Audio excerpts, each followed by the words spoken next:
जय श्री राम। एक बार फिर से स्वागत है आपका मेरे YouTube चैनल पर और लगातार इस चैनल से जुड़ने के लिए, वीडियोस को देखने के लिए आपका बहुत बहुत धन्यवाद। मैं आपसे प्रार्थना करती हूँ कि वीडियोस को पूरा देखें, आपको आनंद मिलेगा। इसीलिए मेरा प्रयास है कि मैं इन वीडियो को छोटा रखूँ। विनय पत्रिका का हम पाठ कर रहे हैं और हमारा संकल्प है कि अब हम इसे आने वाले समय में पूर्ण करेंगे। पद संख्या 146। तुलसीदास जी क्या लिखते हैं, क्या विनय कर रहे हैं। विनय अर्थात विनती। हो सब विधि राम रावरो चाहत भयो चेरो, ठोर ठोर साहबी होत है ख्याल काल कलिकेरो। हे राम जी, सब विधि राम रावरो चाहत भयो चेरो। चेरो अर्थात दास। मैं सब प्रकार आपका दास बनना चाहता हूँ, पर यहाँ तो जगह जगह सहाबी हो रही है, अर्थात मन और इंद्रियां सभी मेरे मालिक बन बैठे हैं। यह सब कली काल के खेल हैं, अर्थात हर कोई मेरे ऊपर अपना शासन चलाना चाहता है। कभी मेरा मन मुझे किसी और ले जाता है, कभी मेरी इंद्रियां अर्थात हम कुछ देखना चाहते हैं, कुछ खाना चाहते हैं, सोना चाहते हैं, कोई स्पर्श करना चाहते हैं। काल करम इंद्रिय विषय गाहक गन घेरो, हाँ न कबूलत बांधी कर मोल करत करेरो।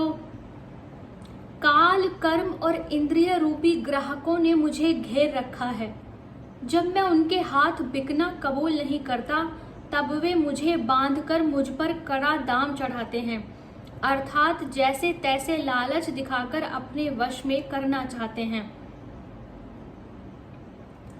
बंदी छोर तेरो नाम है बिरुदेत बडेरो, मैं कहो तब छल प्रीति कर मांगे उर डेरो।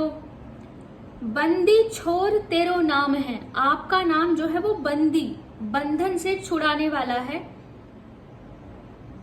और बिरुदेत बडेरो, जो आपकी विरुदावली है, अर्थात आपका जो बाना है वह भी बड़ा है। जब मैंने उन ग्राहकों से कहा, ग्राहक कौन, क्रोध लोभ आदि जो भी हैं, कि भाई मैं तो रघुनाथ जी के हाथ बिक चुका हूं, तब वे कपट प्रेम दिखाकर मुझसे मेरे हृदय में बसने के लिए स्थान मांगने लगे। यदि उन्हें स्थान देता हूं तो अभी तो वे दीनता दिखा रहे हैं, पर जगह मिल जाने पर धीरे धीरे उस पर अपना अधिकार जमा लेंगे। नाम ओट अब लगी बचियो, मल जुग जग जेरो, अब गरीब जन पोषिए पाई बो न हेरो। अब तक मैं आपके नाम के सहारे बचा रहा, नाम ओट, नाम की ओट से अब लगी बचियो, अब तक बचा रहा।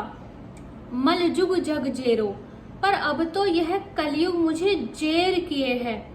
ऐतऐब अब इसी गरीब गुलाम का पालन कीजिए, नहीं तो फिर खोजने से भी इसका पता न लगेगा।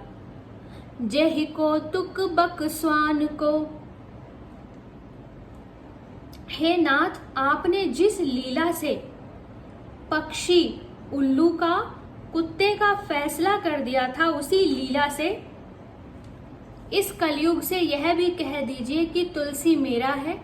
इतना कह देने भर से कलयुग का इस पर कुछ भी वश न चलेगा। बहुत सुंदर प्रार्थना तुलसीदास जी ने यहाँ की है। और इसका जो ये कथा है कि उल्लू और कुत्ते का फैसला क्या किया था, वह भी यहाँ लिखी हुई है, जो इस प्रकार है कि एक वन में उल्लू और गीध एक ही घर में रहते थे। एक दिन गीध ने बुरी नीयत से घर पर अपना अधिकार करना चाहा और उल्लू से कहा, हमारा घर खाली कर दो, इस पर तुम्हारा कोई अधिकार नहीं मानते तो चलो राजा जी से न्याय करा ले। अंत में दोनों श्री राम जी के दरबार में आए। श्री रामचंद्र जी ने उल्लू से कहा, घर किसका है, तू उसमें कब से रहता है। उल्लू ने उत्तर दिया, महाराज, जब से वृक्षों की सृष्टि हुई तब से मैं उस घर में रहता हूँ। गीध ने कहा, जब से मनुष्यों की सृष्टि हुई तब से मैं रहता हूं। भगवान ने कहा कि वृक्षों की सृष्टि मनुष्यों से पहले हुई है, इसलिए घर उल्लू का ही है, तुम्हारा नहीं, तुम घर खाली कर दो।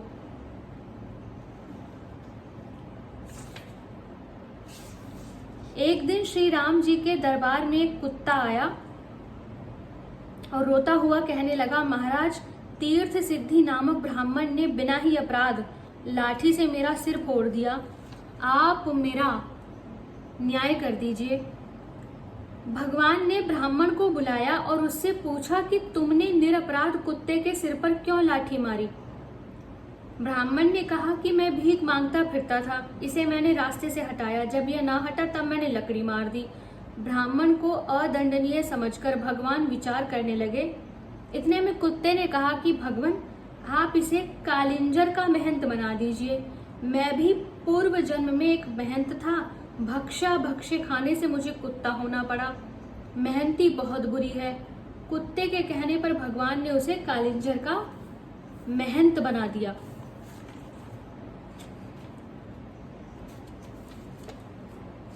आगे के पदों का पाठ हम आगे के वीडियो में करेंगे। जय श्री राम।